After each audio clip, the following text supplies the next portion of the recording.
Hello and welcome to the Philippines. Today's topic, what is your money worth in the Philippines today? I'm going to introduce you to money exchange rates, some graphs, very easy to read.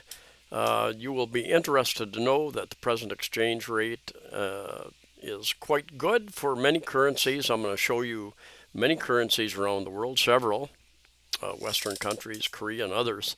And here's just an idea. What if I told you that the present exchange rate offers you up to $1,000 extra dollars, more than $1,000 extra dollars in a year in spending purchasing power? So let's get into it. There are a number of sites that offer charts and data and additional information about currency exchanges, rates, charts, historical data. Using this one, xe.com is an interesting one. It allows me several options here. We'll start with US dollar to the Philippine peso chart, and you can do 12-hour, 1 day, 1 week, 1 month. 1 month rate, you can see it's going up. You can do a 1 year, of course, 2 year, 5 year, and 10 year, and I'm going to just leave it on 10 year for now. And this is the rate that they're giving us, the daily rate. USD $1 to 56.2656 Philippine pesos, date and the time.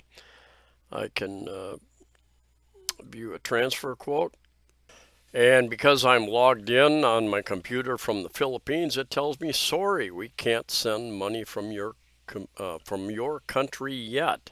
So I went to my VPN, Virtual Private Network, and I logged in from the USA, and I was able to get the information then. So I'm going to do a transfer quote, and just remember that rate there, 56.26. And they've dropped it down just a bit. They make just a little bit of money on these things. Of course, if you're in business to transfer money, you're going to make a little bit of money there. And they've got a couple ways you can receive that. You can pay by direct debit, or you have additional. It says there's no fee involved. And let's see, no information on delivery. Here we go. Direct debit would be 3 business days, 0 fee. If you want it sent to your debit card, it takes minutes, $7 fee. If you want it sent to your credit card, $30, takes minutes as well. So what does that mean in spending power? Let's just take a look. 1,000 US dollars up here times 55 pesos to the US dollar is 55,000 pesos. 1,000 times, let's say 50, and the 50 was the amount that it was originally set up. I forget what year, way back, 50 pesos to the US dollar, and it fluctuates as you've seen in the graph over the years. But anyway, just using 50 as another point, that's a difference of 5,000 pesos. Now, 5,000 pesos at 50 pesos to the US dollar is $100. And if you multiply that times 12 months, that's 60,000 pesos. That's about 1,200 US dollars in a year in additional purchasing power. Now, I've heard some people say, well, your exchange rate is so high that you should be paying more now. And in many ways we are, because of inflation. And inflation is very high. I think it's over 6%, and inflation is a personal thing. It just depends on what you're spending your money on. But I've had some of the imported foods that I buy at S&R and Landers. They're like Costco in much of the world, and the shipping costs have gone up, transportation costs have gone up, as well as production costs with the cost of energy and fuel. So my prices have gone up substantially on some of those items. So you take that into account, but that's you can't lock that into your budget. Keep that in mind. You cannot lock that higher rate into your budget.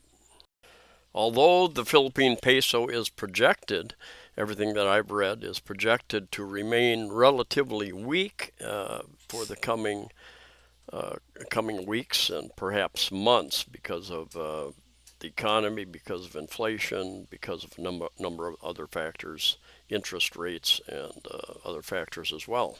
I would suggest when you set up your budget to travel and live here or any other country that you use a relatively middle range exchange rate, like 50 pesos the U.S. dollar. It was 45.5 when I first came here in August 2015. So that's a 10 peso jump since then, 11 peso jump. But it has swung up and down over that period of time, and I try to transfer funds when it is at the higher rate, obviously. Makes sense. Now let's look at some other currencies as well. It is very interesting to see the how they, not all currencies track with the U.S. dollar, and they fluctuate quite a bit. When everything locked down, March of 2020, many currencies took a big downward trend during that period of time during the lockdowns. Just before we jump over to the other currencies, the US dollar to Philippine peso, you can see about April 2021 it dipped down into the 48 peso range. So there again, it swings. And back in August 2015, like I said, it was about 45.5 to the US dollar, to the Philippine peso.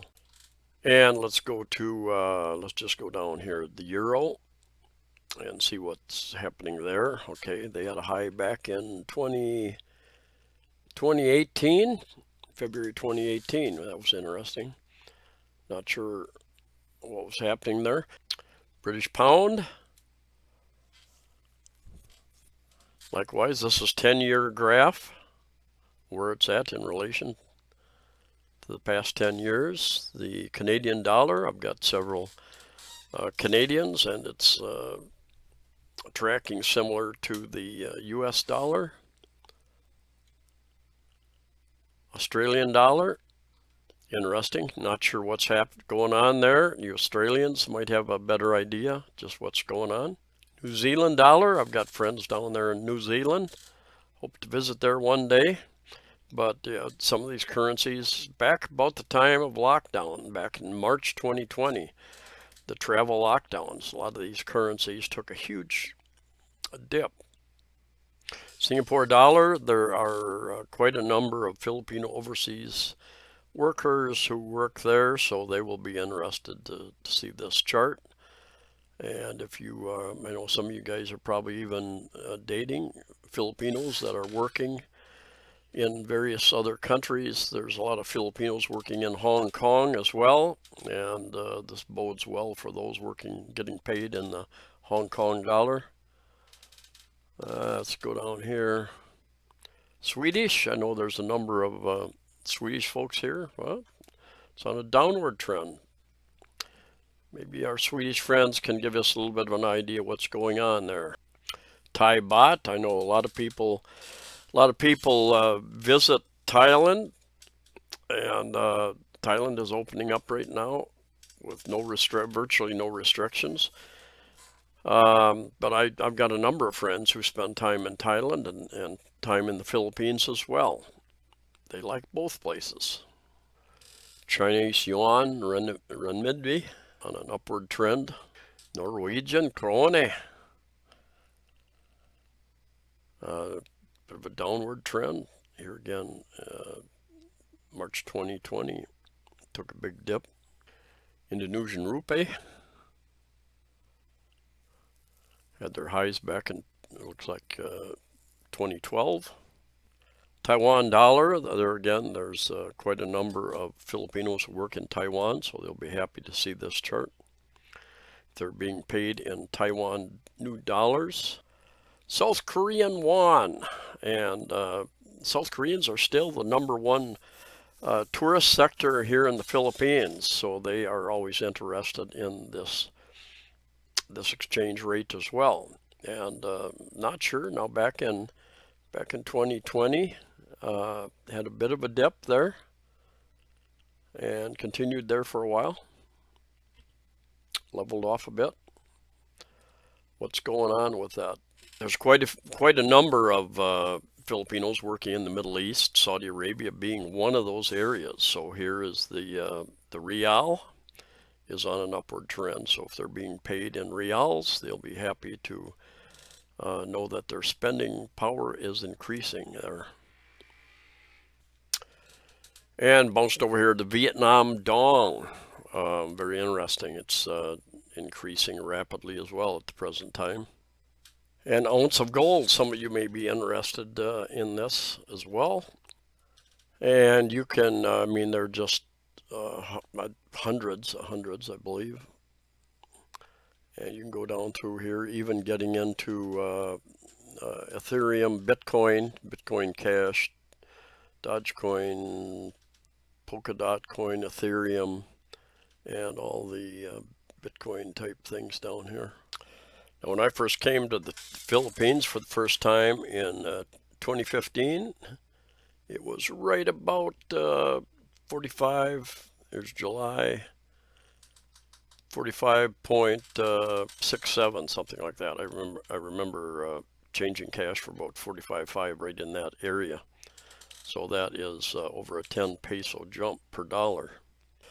So these types of charts are a tool to give you some idea what's going on in the world, what your purchasing power is.